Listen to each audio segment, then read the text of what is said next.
Hello, Sue here, and welcome to my channel, Steampunk Shaman. Today I'm going to give you 3 handy tips on how to protect yourself. She said, waving the Palo Santo around herself. Number 1 is you have to waken up. You have to waken up to the fact that not everything is nice, friendly, cuddly and fuzzy out there. And a clear example of this is when other people's energies either land on you, smack you in the face, affecting your mood, affecting your light, affecting how you feel. You know, I've been at festivals where 3 of us have ended up the next week on couches crying, and it was as something had been sent and it hit us, and it wasn't until we recognised it that we had a problem. The reason I'm waving a candle around here is that one of the easiest ways to work with this on the second handy tip is to light up. The first thing you recognise is that something is baffling you. So the energy is off. Maybe the person you're meeting is really charismatic. Maybe there's somebody around you working that charisma energy on you, and you're losing your mind. You know, it does happen. Or the other one is you've got this sort of energy. The beast from hell is rising up and either dominating your life with a work colleague or an organisation, interfering with your sleep. You know, you're not enjoying life anymore. Everything becomes a bit flat. So the first thing is to recognise what's got into me, what's got into them. And very often the answer is, this has got into you. You know, it's an energy hit. It's a psychic energy hit. Maybe not a psychic attack, but you've either walked into it, picked it up from somebody, you know, been in an environment where the energy is pervasive and it's affecting you. So what do you do about it? Well, number 1 is you recognise it, so you wake up to it. Number 2 is protect yourself. Protecting yourself with light is probably the easiest way of dealing with this.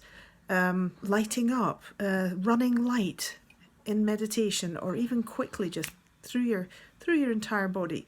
This stuff is working on a quantum level. It's not working at a plod through 5 seconds, this 10 minutes, that is quantum. So you think light up, protect me? You will. You can work with your guides or your guardian angels. They are there as your kind of service squad. You know, they're here to help you get through this lifetime. They're here to help you serve. They're here to help you learn what you have to learn. But at the moment, in these times, when we are definitely going through what the Chinese would call interesting times, the old proverb is never wish to live in interesting times. There is a lot of stuff. It's almost like space junk, except it's astral, it's entity, it's, you know, you name it, it is flying around.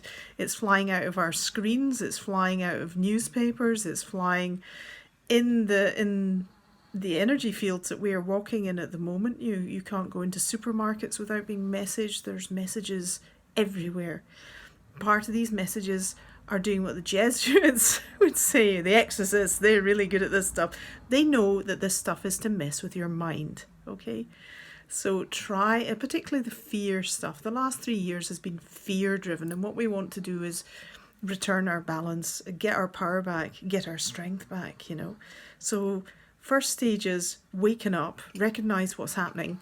If you're not sleeping, if you're worried or anxious. Number 2 is protect yourself with light. I use walls and mirrors occasionally, just reflect the stuff back at where it's coming from. I ask my higher guides, my guides who are working with me in this lifetime, I ask them to deal with it.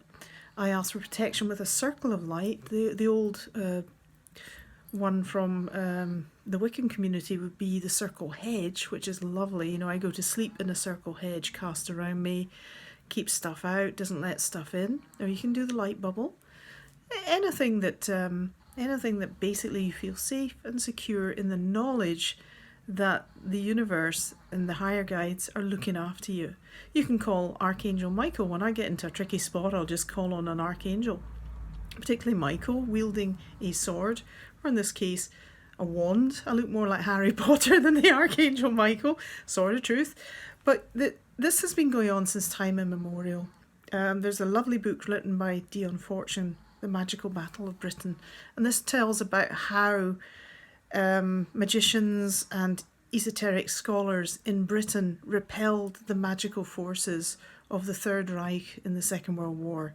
It's a little tiny book, but it's very, very interesting on how they did it. They did it once a week through meetings. They had to write to each other because they didn't have internet, and many people didn't have phones in their houses. But they repelled that energy that was being driven down on the British Isles and the British people at that time by the use of sacred esoteric ritual and rite. So what we're asking here is that you protect yourself, but you also recognise what's happening to you. And the third one is tool up. Now, you don't need to go out and buy these guys, although they're useful. This is a smoky quartz. These guys, the dark crystals, are really useful. Have them at your front door, your back door. They absorb and repel negativity. Or, even better, 27p, 27 pence, you know, less about half a dollar or something, less than half a dollar. Salt. Salt is the ancient way of repelling anything coming into your house. Front door, back door, windowsills, circles around yourself. If stuff's hitting you, just use salt baths. You know, salt, it has many magical, wonderful properties. Or as you saw me burning earlier, things like Palo Santo. This is a Latin American holy wood, and it banishes and also draws in better energies. The old English or the old British ones would be thyme and mugwort, wormwood. You can burn them. Be careful what you're inhaling though; it might knock you off. Been there. White sage, which is popular from the Americas, or the old resins in churches of myrrh and frankincense were designed to banish and to keep things out. And I have found that if I'm doing either historic or group workings and we haven't cleaned up properly, we can get stuff happening. So I generally wash everybody down with myrrh and frankincense, for example, before we tour haunted cathedrals and stuff like that. Because otherwise you end up with this guy roaring around, causing absolute chaos. Now, you may think, what on earth, the devil, Satan, demons, entities. I see it on a daily basis. I work with it on a daily basis, so this stuff is real. The Jesuits know it's real. That's why they trained for years, and they also trained in the mind. And it's what you think, and this stuff all works on the mind.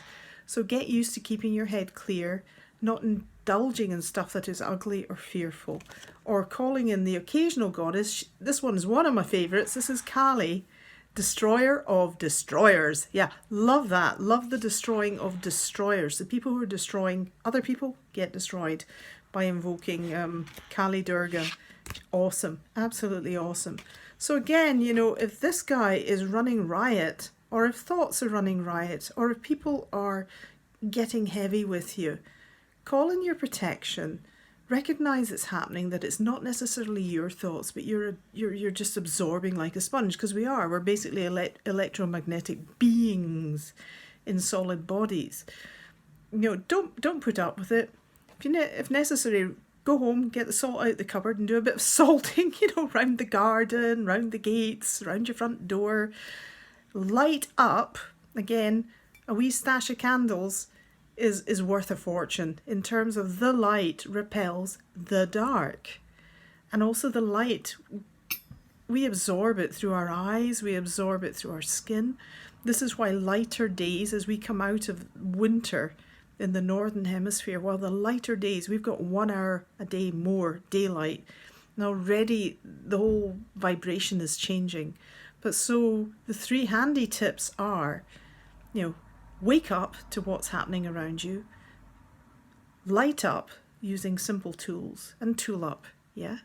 So I hope this is of use. The books by D.M. Fortune are available anywhere. Salt is very available everywhere. Candles are not that expensive, yeah? And then if you want to go the full Monty, crystals are fabulous, the vibration. And of course, let's not forget our old favourite, benzoin. Benzoin essential oils. You can see this one's had a lot of use. Benzoin, the banisher of demons, that's its old name. And it works, whether it's depression demons or people in your face demons, or something's disturbing your sleep demons. Like last night I had something going and I was like, what is that? It's like the old story with vampires. If you don't invite them in, they can't come in. That's a metaphysical law. So instead of going, oh yeah, who is that? Come in. I was like, who are you? Are you there for my best interest? Why are you waking me up? And why are you banging the door? Because this has been happening a couple of times the last few weeks. So anyway, I'll carry on with trying to figure out who's knocking the door at 3 in the morning in my sleep. And I wish you all well and love and best of luck with all of this. You know, it's all a bit woohoo, but it's quite interesting. The dark hasn't gone away. It's just been lying low for a while. So protect yourself, my dears. And if you like the content, remember to like and subscribe, and see you again soon. Bye.